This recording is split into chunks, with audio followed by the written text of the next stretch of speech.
Bom dia, investidor. Está começando mais um InfoMoney na Bolsa, seu giro diário de notícias com tudo que você precisa saber para operar no mercado. Hoje é quinta-feira, 28 de julho, já são 10 horas e 2 minutos. O mercado ainda não abriu, mas a gente já pode dar um insight do que deve acontecer hoje, porque vocês devem estar vendo na pauta no site da InfoMoney, né, que o dia está bem movimentado. A gente teve a divulgação de alguns resultados importantes, empresas de peso do Ibovespa, né, em especial a Vale e o Bradesco. A Natura também soltou resultado. Enfim, indicações importantes. Temos a repercussão da reunião do Federal Reserve, que ontem era o evento mais aguardado do mês, e o Federal Reserve acabou não decidindo nada, né? Trouxe um pouco de barulho no meio do pregão, na hora que saiu o resultado às 3 horas da tarde, mas as interpretações acabaram voltando para a neutralidade, né? O Federal Reserve não trouxe nenhuma sinalização de que vai postergar os juros, nem que vai antecipar, e com isso o mercado ficou bem próximo do que já estava valendo antes da reunião. E temos também expectativa de estímulos no Japão e na Europa. Isso tudo está trazendo movimentos divergentes no mercado, né? A gente vai abrir aqui as cotações, tanto do Brasil como do exterior, mas nesse momento, por exemplo, agora 10 horas e 3 minutos, bolsas europeias caindo forte, mas as bolsas, principalmente dos PIGs, né, o Milão e Madrid, a bolsa da Itália e da Espanha caindo mais de 1%, mas a bolsa de Londres, a França e de Frankfurt estão operando bem próximos da estabilidade, né? O mercado está esperando alguma tendência se confirmar, não veio com a reunião do Fed ontem, então agora o aguardo fica com as reuniões que vamos ter na Europa com o Bank of England no dia 4 de agosto e amanhã com o Bank of Japan. Bom, vamos dar uma passada na pauta, mas antes, fazer aquele convite, 11h15, tem painel de Small Caps, hoje a empresa é a Fras-le, vocês já viram lá na página do Guia Onde Investir, o gestor é o Ricardo da Perfin Investimentos, vai falar por que ele vê aí no potencial de 70% para a Fras-le ainda nesse ano, está bem otimista com a empresa do setor de autopeças, aliás é o setor que mais andou na bolsa aí nas últimas semanas, em meio a esse rally, eram empresas muito depreciadas e com uma baixa liquidez, né? Então, e estão diretamente ligadas ao epicentro da crise econômica, né? O setor automobilístico, o setor industrial, é o que lidera a queda de vendas e de desemprego, e provavelmente é o setor que tende a ter uma resposta maior caso a gente chegue no ponto de inflexão e a economia pare de piorar ou até volte a crescer. Bom, Ibovespa continua próximo da estabilidade, algumas blue chips não abriram, eu vou deixar aqui para acompanhar o leilão de Vale e de Bradesco, mas a gente já pode falar o que esperar deles, né? Só antes, lá na pauta no exterior, então, reunião do FONC não trouxe nenhuma visão mais hawkish, então não devemos ter alta de juros ainda esse ano, mas as apostas ainda estão muito divididas para dezembro, acho que estava 49 a 51 para não alta, para alta contra não alta, então a não alta está ganhando uma diferença, se botar uma margem de erro ali, está praticamente empatado. Amanhã tem Bank of Japan, que pode anunciar estímulos na economia japonesa. Temos amanhã também a divulgação do PIB do segundo trimestre dos Estados Unidos. Semana que vem, na sexta-feira, temos o relatório de emprego nos Estados Unidos.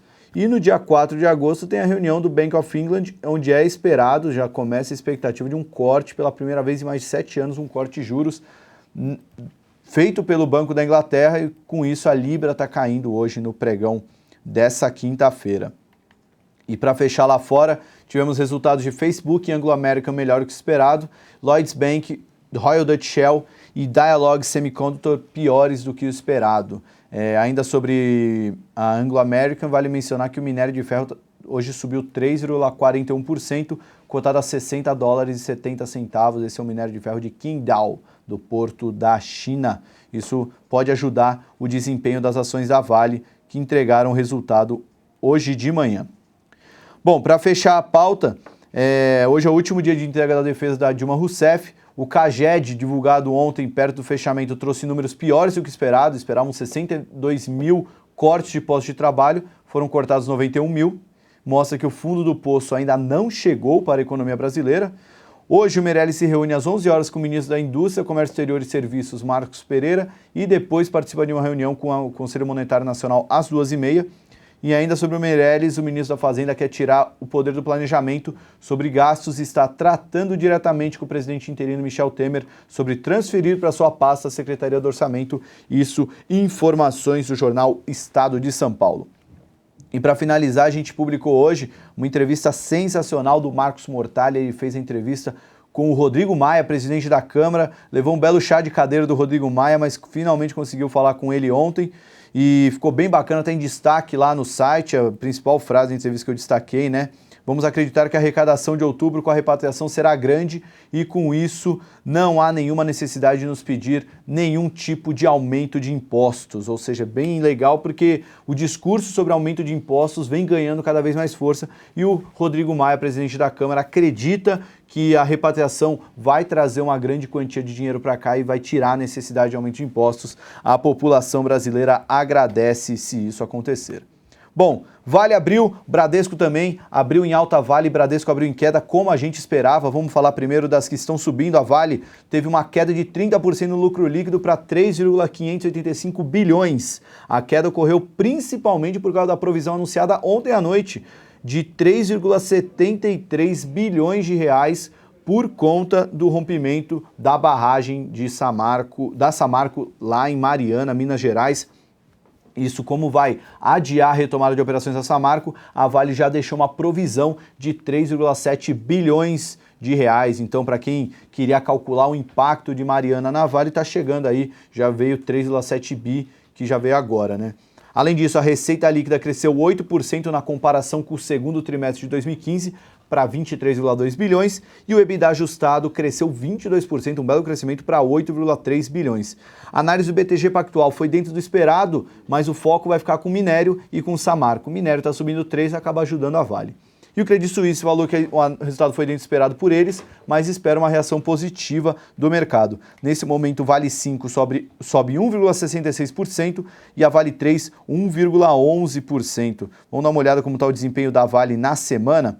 Abrir aqui a planilha de cotações, só pegar aqui Vale 5, papel na semana já sobe 10% e o papel já sobe 50% no ano. Quem diria que no começo do ano era uma boa comprar Vale, que poderia ter ganho de 50%, mercado surpreendendo. Por outro lado, o Bradesco caindo 1% depois do resultado, né? Vamos falar do resultado do Bradesco, teve uma queda de 7,6% no lucro contábil, bancos tendo queda de lucro, né? Até que enfim, caiu para 4,134 bilhões, a expectativa era um lucro de 4,25 bilhões. O PDD, um indicador bem importante acompanhar dos bancos, né? A provisão para devedores duvidosos, a despesa com PDD passou de 3,55 bilhões para 5 bilhões nos últimos 12 meses, né?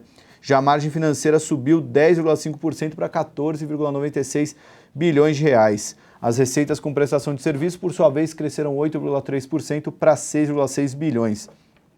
Análise do BTG Pactual sobre o resultado, balanço foi ruim e pode afetar o resultado de BB e Sul América. Vamos até dar uma olhada aqui, Banco do Brasil caindo 2% e a Sul América caindo 0,33%. Até dar uma olhada num par do setor, o Porto Seguro opera, ainda não teve negócio, não está subindo nem caindo, mas Sul América 0,33% de queda e o Banco do Brasil caindo mais forte que o próprio Bradesco. O Itaú, por sua vez, cai menos do que o Bradesco, está caindo 0,57% nesse pregão, o Itaúsa cai 0,6%, mas com bancos caindo, é difícil o Ibovespa operar em alta hoje, já está com queda de 0,27% nesse momento. Antes de dar uma passada no Ibovespa, vamos falar dos outros resultados. Uzi Minas, prejuízo de 123 milhões de reais, queda de 81% na comparação com 12 meses atrás.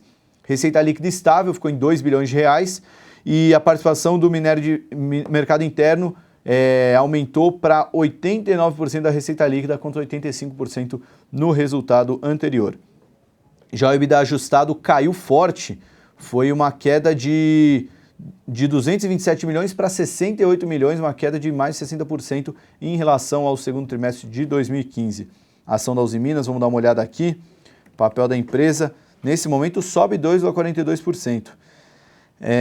Sobre Natura, maior fabricante de cosméticos do país, lucro líquido de 91 milhões, queda de 22% em relação ao segundo TRI de 2015.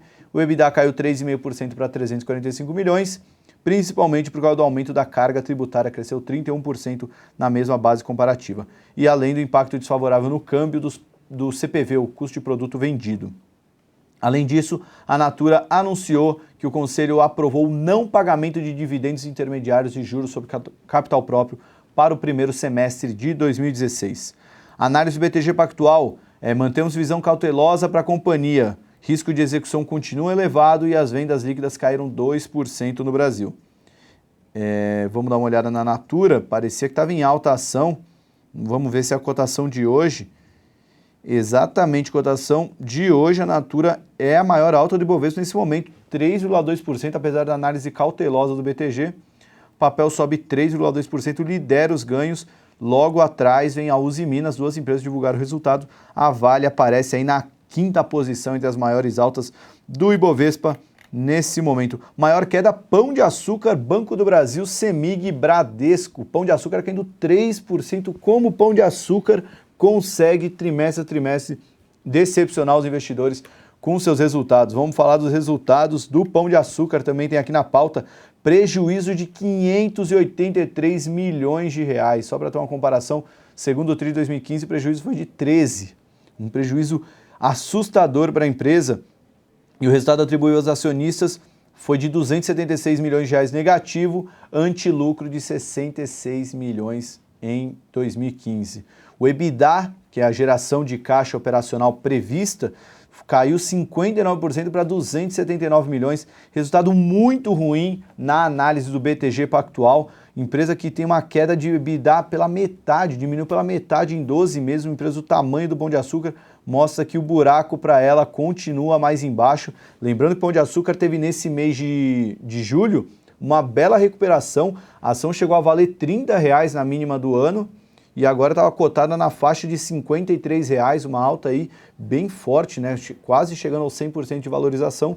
Hoje já cai 3,7% e traz uma pulga atrás da orelha aí para o investidor que já estava querendo comprar uma empresa que estava com muita cara de que estava barato. De fato estava barata, mas talvez o timing não era agora, né? A gente até publicou um relatório de Pão de Açúcar meses atrás, falando que ela vai se recuperar, mas é muito cedo para sair comprando a ação da empresa. Bom, esses são os destaques de resultado, né? Tem mais um resultado aqui, vou dar uma olhada agora, que é a ação da Odontoprev. Deixa eu abrir aqui, ODPV3. A empresa teve a recomendação rebaixada pelo Itaú BBA após o resultado divulgado. A ação está caindo 1,76%. A empresa, que é a maior operadora de planos dentais do país, teve queda de 11% no lucro líquido do segundo trimestre, na comparação com o mesmo período do ano passado, caindo para 44 milhões. E os custos de serviços prestados aumentaram 18%, enquanto a receita aumentou 12%. Custos aumentaram mais que a receita. Má notícia para a empresa. O Itaú rebaixou para underperform, né? Seria o equivalente à venda, né? Exposição abaixo da média do mercado para o Odontoprev após o resultado da empresa. Bom, destaques corporativos de resultados são esses. Tem prévia operacional da Helbor, né? Vamos dar uma olhada na Helbor. As imobiliárias, antes de divulgar o resultado fechado, elas divulgam as prévias operacionais não auditadas. A Helbor está subindo 0,84%. Ela trouxe uma queda de 13% nas vendas contratadas no segundo trimestre, caiu para 211 milhões. E a venda sobre oferta, né, o VSO, atingiu 7,6% no período e 14% nos 6 primeiros meses do ano. Bom, de resultados são esses aqui. Vamos falar de outros destaques agora. A CVC confirmou que vai ter uma nova oferta de ações. Os fundos BTC e GJP oferecem 60 milhões de ações em oferta secundária. Lembrando que a CVC tem operado na sua máxima histórica, mas ontem essa notícia já tinha saído depois do fechamento no blog da Exame, o primeiro lugar. E a ação ontem fechou com volume forte e na mínima do dia, ou seja, a chance dessa notícia ter reverberado no mercado um pouquinho antes da bolsa fechar, pode ganhar força com isso, né? Já que a ação fechou na mínima com volume bem forte. E hoje, notícia de oferta de ações, né? Está entrando mais ação no mercado, se a demanda não acompanha, é o que acontece agora. A ação acabou de entrar em leilão 10,68% de queda. A ação está R$ 22,34. Fechou ontem a R$ 25,00 cravado, já caiu para 22. Quem pegou esse insider aí ficou aliviado aí que a ação caiu bem forte, né? Eu falo rindo, mas é uma pena que essas coisas acontecem ainda no Brasil. E para quem não tem esse insider trading, a ação hoje pegou um prejuízo de 10%, caso tenha vendido agora. Bom, fechando o noticiário, Petrobras informou que divulgará o resultado no segundo trimestre de 2016, no dia 11 de agosto, após o fechamento do mercado. 11 de agosto, se eu não me engano, é uma famosa... se a segunda-feira é dia 8, dia 11 é uma quinta-feira após o fechamento do mercado. A companhia não comentou nada sobre coletiva de imprensa, mas se seguiu o que tem feito nas últimas divulgações, vai fazer uma coletiva logo que divulgar o balanço. Além disso, ela comunicou a venda de 67,19% da Petrobras Argentina. Vai ser vendida para a Pampa Energia. A venda foi por 897 milhões de dólares. Petrobras segue firme e forte com o seu plano de desinvestimento. O investidor deve estar gostando dessas notícias, né? A Petrobras hoje opera em queda, mas ela vem de uma forte alta nos últimos pregões. Smiles, Flávio Varga renunciou ao cargo de diretor vice-presidente financeiro e de RI da empresa. Quem vai assumir é o Constantino de Oliveira Júnior, que já é atual presidente do Conselho de Administração da empresa. Vamos ver a Smiles se está reagindo à notícia. O papel caiu em 29% hoje. BR Properties vendeu o galpão denominado Galpão DF, localizado no Distrito Federal, a BRE Ponte Participações. O valor da venda líquida foi de 68,4 milhões de reais, mais uma venda da BR Properties. O papel sobe 1,92% no pregão de hoje, vem de uma forte alta desde o começo do mês de julho. E Hering renovou o programa de recompra de ações para 27 de julho de 2017. 8 milhões de ações vão ser compradas pela companhia. As ações em circulação no mercado, o papel sobe 2% no pregão de hoje. Vamos ver se faltou algum destaque. A CCR, o CAD aprovou a compra da fatia Via Rio da Odebrecht pela CCR. A operação foi aprovada sem restrições e prevê a compra de 33,33% das ações ordinárias da Via Rio. CCR opera estável no pregão dessa quinta-feira. Bom, antes de me despedir, vamos dar aquela atualizada. Aqui, Ibovespa caindo 0,52, mínima do dia. Natura, Usiminas, Cyrela aparecem entre as maiores altas. A Vale começa a perder força, a alta que era de 2% está caindo, agora está subindo só 0,7%. E nas quedas, Pão de Açúcar já cai 7% e vai embora. Banco do Brasil cai 2,75%, Bradesco cai 2%, as maiores quedas do Ibovespa nesse momento. Bom, no mais, esses são os destaques da pauta. Eu me despeço aqui. 11h15, Paula Barra vem aí com o painel de Small Caps falar de Fras-le. E tenham todos um bom pregão. Tomem cuidado aí que o dia vai ser bem volátil, principalmente para as empresas que soltaram resultados. E amanhã esperem mais volatilidade, que vai ter a reunião do Bank of Japan. Podemos ter novidades sobre estímulos na economia japonesa. Um abraço, bom pregão a todos e até amanhã com mais InfoMoney na Bolsa. Tchau!